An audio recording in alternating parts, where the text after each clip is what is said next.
Hey guys, get ready for my opinion on the Real Housewives of Potomac, the coldest housewarming.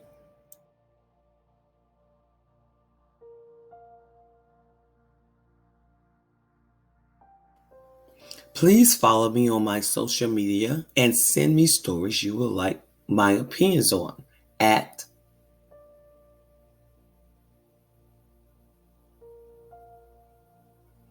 well, where can we start?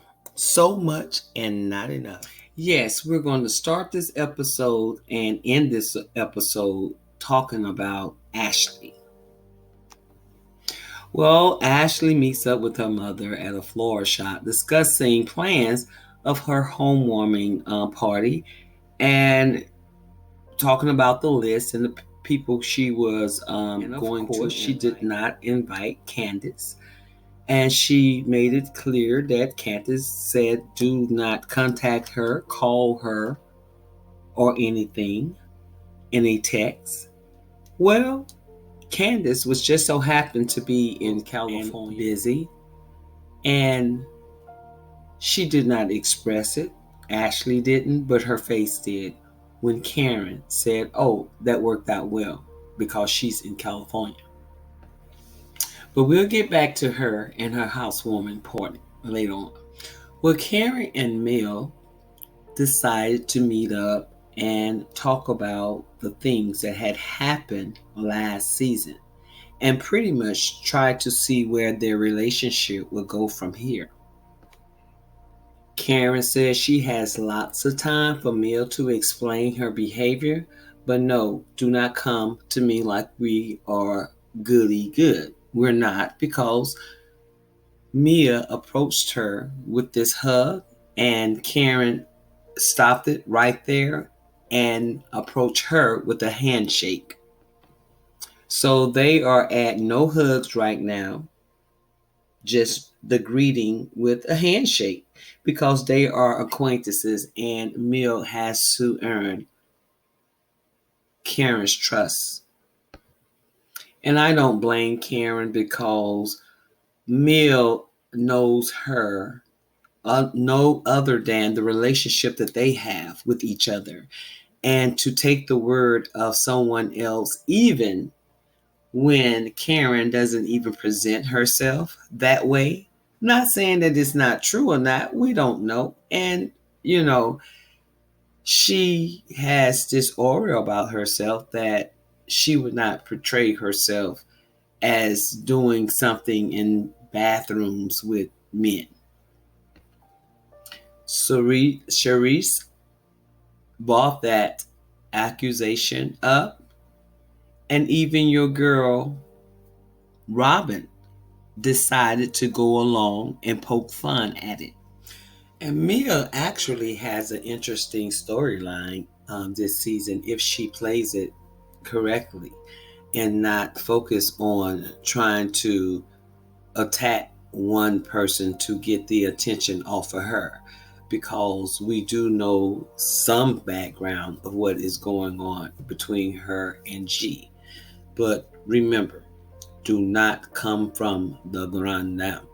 I think that this handshake situation is Karen's way of punishing you for what you have done. Stop trying to convince Robin that she is just in a world of mess. Okay? Stop trying to convince one that he needs to respect his wife and be a little bit more careful about her feelings. He said that he does not care. Believe him. She told him that she felt like she was being interrogated by the other ladies who were talking to her about her relationship and emotional welfare in that relationship. But he makes it a point to say that he loves his guys and the guys love him back. And I wish that he would have given that same type of love or shown it in words or even in his action towards Robin. I presume that he had he has convinced her that it's okay to be inappropriate in their relationship. And the problem is with the both of them that Robin and Juan does not understand what a marriage, I don't think they understand what a marriage is about. Two people should love each other if they're married to each other. Some don't, I get it, but they should. And so it has been said, Juan is through with y'all are. And now we have Miss Candace Dillard Bassett. She was discussing the second leg of her tour with her manager and her future with the current record label she is with at the moment. Previously, she has discussed the financial strain and concern that her or she may have went close to, if not over budget of her own money. But did y'all see her face when that guy mentioned, her manager mentioned, maybe they should get Drew Sidora?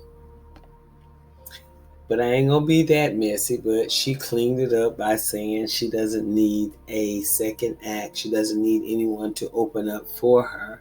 She can put the butts in the seats. But anyway, my thing is that although all of them are talented, very talented, and can do much better than I can, but they all sound the same. Well, a lot of you did not like Candace's response.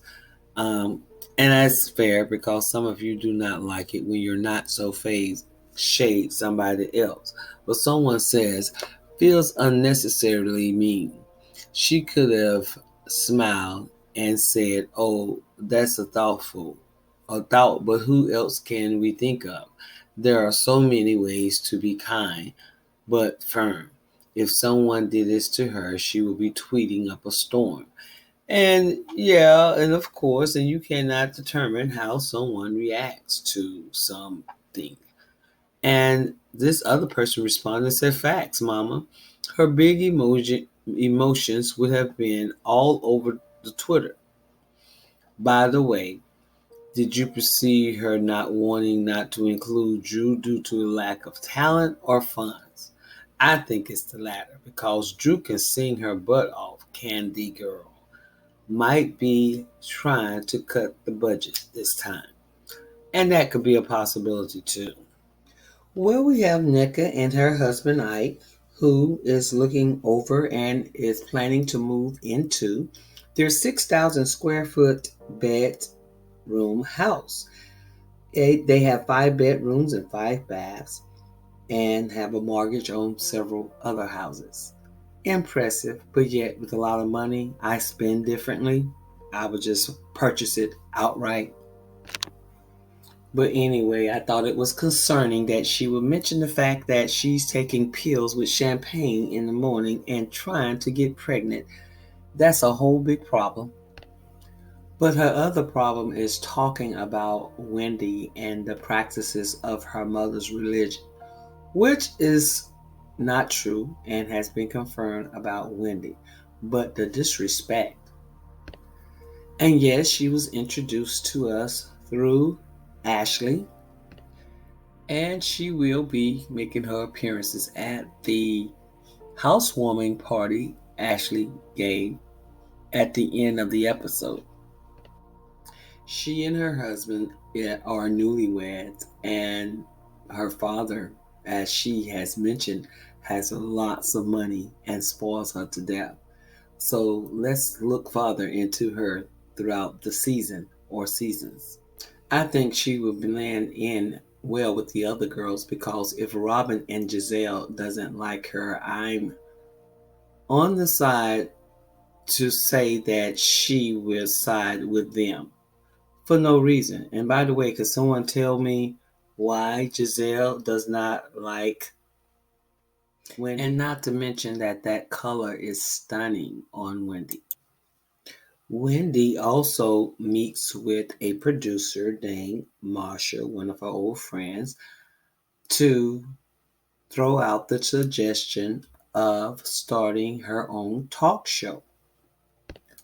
I like how she is expanding and researching her sources. And Wendy says she has never met NECA, but of course NECA knows a lot about Wendy and her mother practices.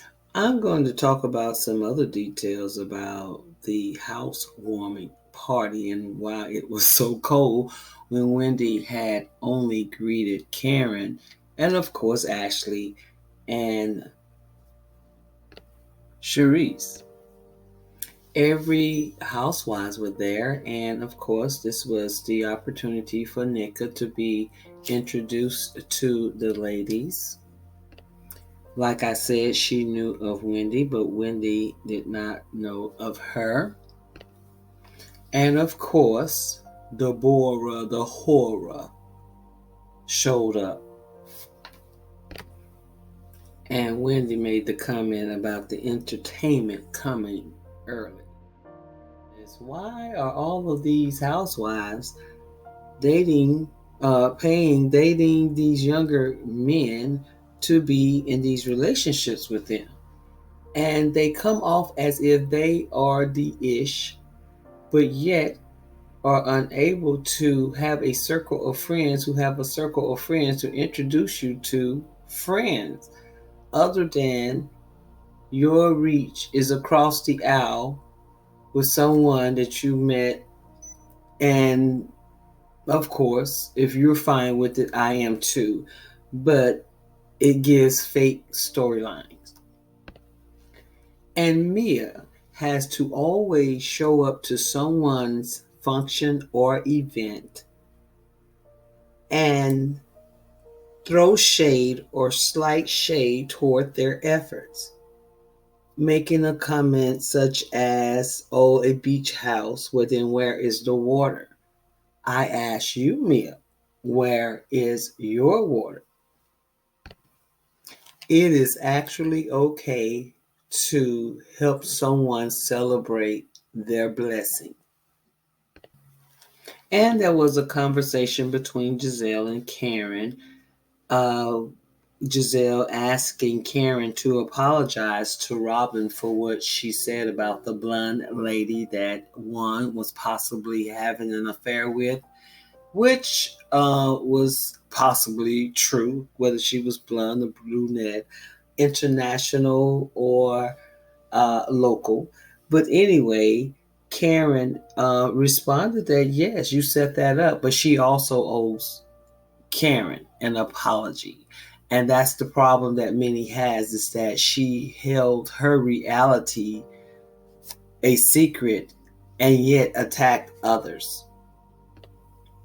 But back to Mia, like I said, she could have an interesting storyline, and I'm just interested to see how her life plays out with what's going on.